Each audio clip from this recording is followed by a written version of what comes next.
Grabe guys, ang ganda nitong race power na caliper. Kung titignan nyo, itong finger ko ay isang pindot lang at napakalambot. One finger braking lang ang kailangan mo para tumalsik ka sa iyong motor.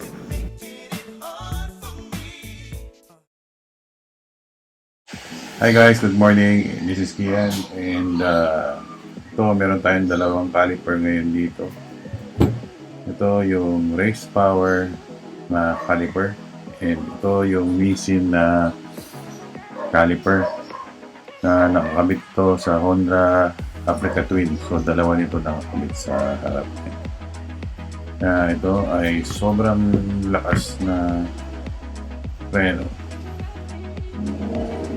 Gwapong-gwapo to sa Vesta. And ito naman yung race power. So kung titignan nyo yung tabi muna natin ito.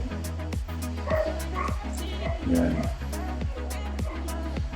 Kung makikita nyo yung quality, maganda yung quality niya. Ito yung kasamang bolt niya, pero mas gagamitan natin ng mas malaking bolt. Yan. And kung makikita nyo, solid na solid. Malaki yung kanyang brake pads. And ayan. Ngayon sa likod naman, yan, kung makikita nyo ay solid din ang pagkanyang pagka-CNC. And wala na siyang leader dito. Kung baga meron na siyang itong leader. Ito hindi to kasama. Optional to. Ang kasama niyang leader ay ito. Ang kasama niyang leader. Yan. Yung standard niya. Pero kasi ito pinalitan natin ng JRP na quick leader. Ang maganda dyan is ayan siya, pipindutin mo na lang dito para mag-lead. Ito yung top niya.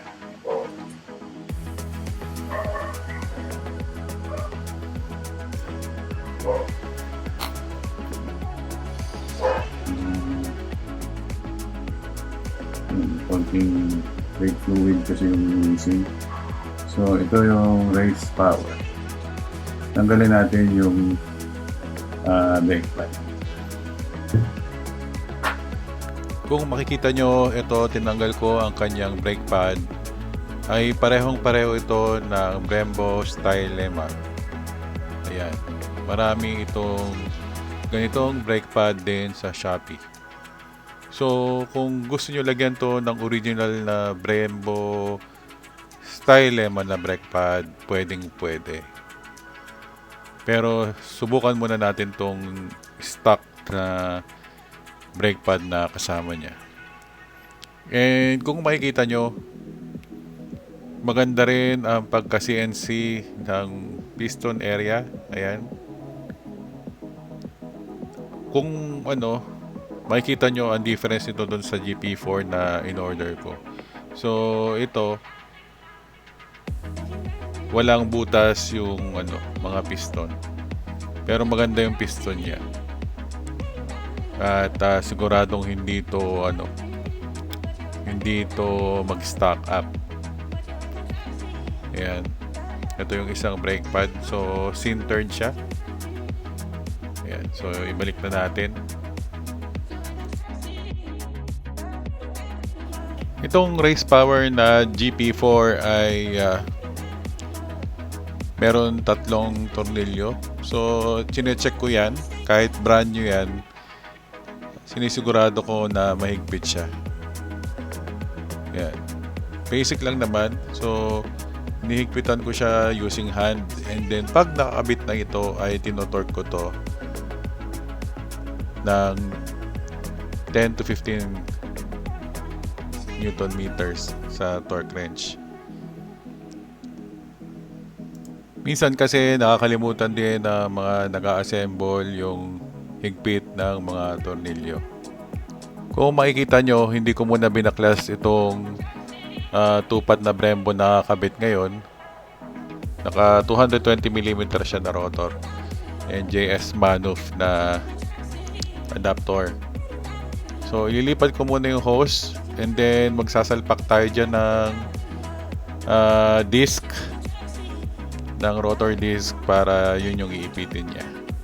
And once na mableed ng maayos, saka tayo magbabaklas ng gulong para sigurado. I-zip tie muna natin ang lever para hindi pasukin ng hangin pagkalipat natin ng hose. Gumamit ako ng JRP Quick Bleeder para mabilis lang mag-bleed ng preno. Pag okay na ang preno ay binalik ko na ang dating bleeder at kinabit ko na rin siya, at syempre sabunin nyo maigi para mawala yung mga bakas ng nakaraan na brake fluid. Ayan, kung kita nyo, dishwashing liquid lang, pati rotor dapat ay matanggal din ang mga grasa. Ito ang difference niya sa 2-pot versus sa GP4 ng Race Power. Malaki siya at malakas. Hindi ito ang tamang lugar para i-test ang preno, pero natuwa lang ako dahil kahit one finger ay kaya niya i-full stop ang inyong motor. Kahit emergency braking ay kaya ng one finger. Ang sarap pagamitin dahil sobrang lambot ng preno. Kung kayo ay nasa budget range sa halagang 2,000 pesos ay sobrang sulit na nitong Race Power CNC GP4. Kung kailangan nyo nitong kit na ito ay kontakin nyo lang si Vesco Loki. So yung caliper, bracket, and yung rotor disc and installation. Ayun, kontakin nyo lang si Vesco Loki para dito sa Race Power brake kit. Yan, sulit.